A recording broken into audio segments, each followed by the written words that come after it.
There are places in the world where the best music on earth is illegal. Performing metal will get you arrested and in some places even executed.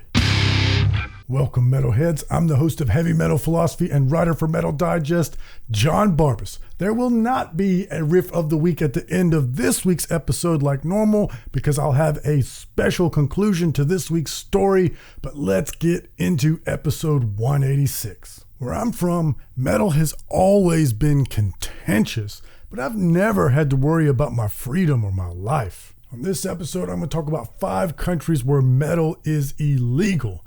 Here in America, we've come a long way since the repressive 70s or the satanic panic of the 90s.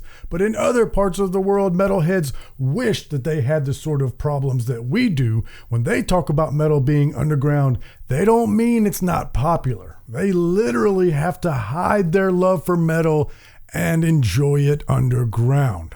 First, let's look at the case of the black metal project Kaaboos.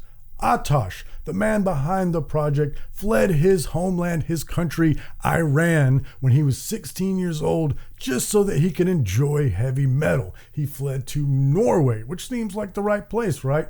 Well, last year, in October of 2023, he performed some black metal in front of the Iranian embassy in Oslo, Norway, as a form of protest against the repressive government of his home country.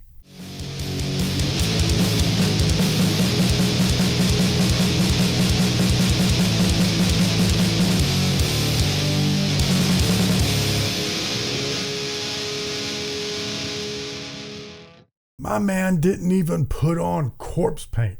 Now, I don't know if hiding his face would have helped in the end, considering it was the Iranian government that came down on him, but he didn't even try to hide his face. He protested with his whole chest. And face, I suppose. After this protest, the Iranian government then demanded that Atash be extradited back to Iran. And after several court cases, the government of Norway decided that they would in fact deport Atash back to Iran. And in May of this year, 2024, he filed an appeal in the courts claiming that if he is deported, his life will be in danger. And I believe him. We'll have to see if the Norwegian courts believe him or not, or if they even care.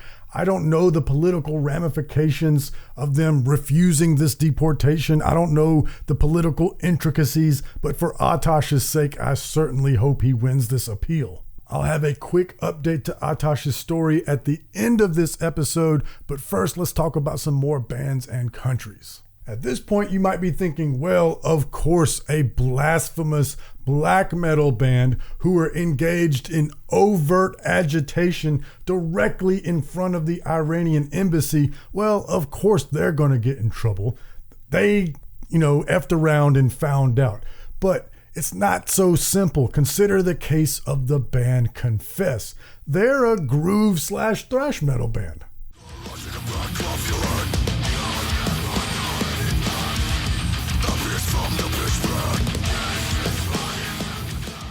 They were jailed in Iran in 2015 because of their music, and they also had to flee the country in order to pursue heavy metal, ironically, also to Norway. So it's not just black metal. And I don't want to spend the entire episode beating up on Muslim countries because there are other countries outside of the Middle East who have also made heavy metal illegal. But before we get there, I have to talk about Saudi Arabia.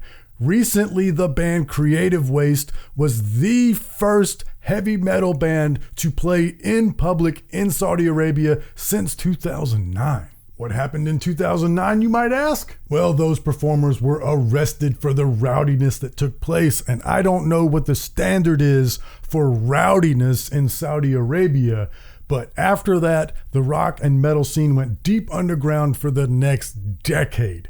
Thankfully, recent reforms have paved the way so that Creative Waste was able to break down that barrier. Shout out to my man Fawaz. Fawaz and I have been following each other on Instagram for years, and I knew he was in a band, but I didn't know he was in this band. I had no idea that he was a historical pioneer of sorts.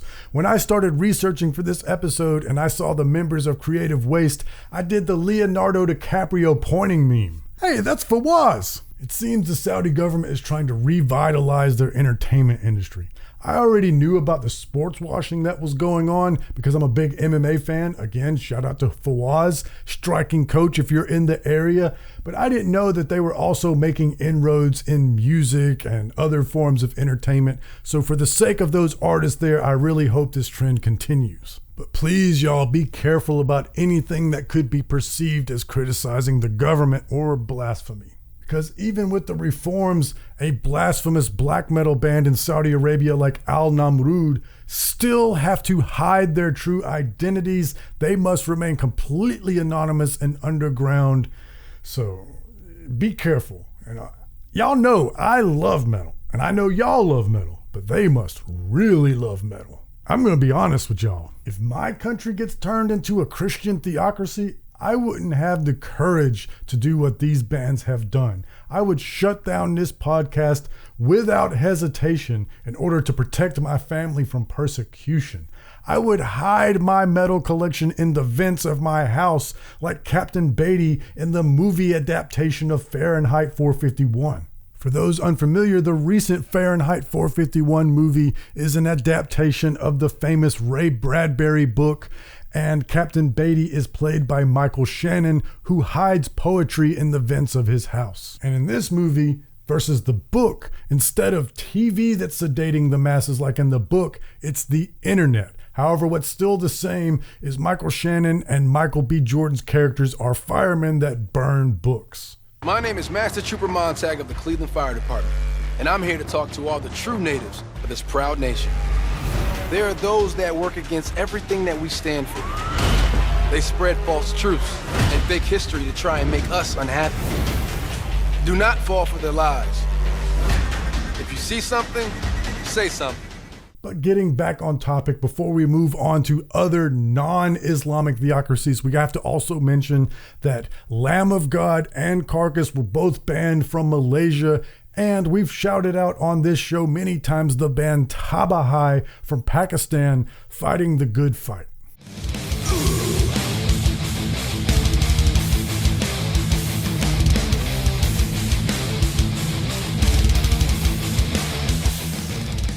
So what are these other countries I'm talking about? Well, these aren't even theocracies. Not technically, I guess that could be debated, but they're not religious governments. Well, China is one. In China, the government must review a band's lyrics before they're allowed to perform them live. Your subject matter cannot be about the paranormal, which includes a lot of metal, nor can it criticize the government. And this is, of course, reviewed and decided by party officials, and it's up to their individual discretion. This is not a place where I would play around in the gray areas. And then there's North Korea. No Western cultural influences are allowed in North Korea, and anything that could be perceived as causing dissent will land you in prison or a work camp. You know, North Korea is a wild example of the world's morality to me. This is a place of extreme oppression and suffering, and we are sold by our leaders on all manner of different wars all over the world in the name of human rights and morality, and yet North Korea is allowed to stand. And don't get it twisted. I'm not asking for war in Korea. Those are my people. I'm just saying it looks awfully weird to me that the world's police will beat the crap out of somebody for the equivalent of jaywalking, but then some mobster comes down and extorts the land of all their money and murders all of his rivals, and they just look the other way. And right about now, you might be thinking, well, you've talked about Middle Eastern countries and Asian countries under a dictatorship, but us here in Western civilization, we've got it made. But then there's Russia. Now, I don't think that metal is expressly forbidden in Russia. There are plenty of metal bands in Russia, but they do have to be careful about what they say. Just ask Cannibal Corpse, Behemoth, and Rammstein what happens to them in Russia. So I'm left here awfully thankful that I don't live in any of those places. I can freely enjoy my favorite art and share it with you all. A lot of people in this world aren't that lucky. And I'm reminded of that free will question that I ask all the time. How could we possibly have free will when we don't get to pick where we were born. We don't pick our parents. We don't pick our genes, our personalities, or our governments that we live under. So now that I've made that point, let's return back to Atash from Kaaboos. What happened to him after that whole controversy in Norway? I don't know if there's a conclusion to this story yet because information is pretty hard to come by. As you can imagine, there's not very many outlets that are even interested in this story. It's very hard to find sources and news. So the last update I was able to find was in June from the man himself. So instead of doing a riff of the week like I normally do to close the episode, I will close this episode with Atash saying in his own words the place that he was at in June, and I will have all of his links to his socials and YouTube in the description if you want to help out. And remember, anywhere that we don't have free speech or anywhere where art isn't considered speech, metal will be the first thing to go. Hello, and greetings to the respected viewers of this video. I'm Omed, a 21-year-old asylum seeker and black metal musician, a genre which is highly forbidden and punishable in the religious lands of my home country of Iran. Norway was the place I chose in 2019 to further study and understand black metal and to dive into its spiritual and personal empowerment. Though, since the release of my first track through my solo project Kaaboos, I have been repeatedly subjected to threats on social media from extremists acting on behalf of my country's government, and hence had no choice but to seek protection in Norway. Now, after 4 years of staying in Norway, the immigration offices, also known as UDI and UNE, have rejected my application to seek protection and have issued a deadline for deportation, whilst not considering any humanitarian factors and the dangers facing my life in an event of returning back. Hence, an official representative was selected by the Norwegian government to guide me through my case in the further steps of appealing their decision and taking matters into the Oslo District Court, in which I'm obliged to pay all the costs. My solicitor has set a total price of close to 17,000 euros, in which I've spent all of my funds to pay 6,000 euros, and the rest of the amount remains an impossible challenge. This has left me in a state of financial ruin, as I currently do not have the permit to work in Norway, nor any means of affording my legal fees, or even the basic day-to-day needs. If you wish to support me, you can help donate to my GoFundMe campaign, which I will be using to fund any legal costs determined by the Norwegian judiciary system. Out of desperation and fear for my life, I kindly request for your help to prevent me from getting deported back. Any amount that you are comfortable with will help save a life and will increase my chances of being able to fight for it in court. I thank you all, and I will be forever in debt to you. And I promise to keep fighting for freedom.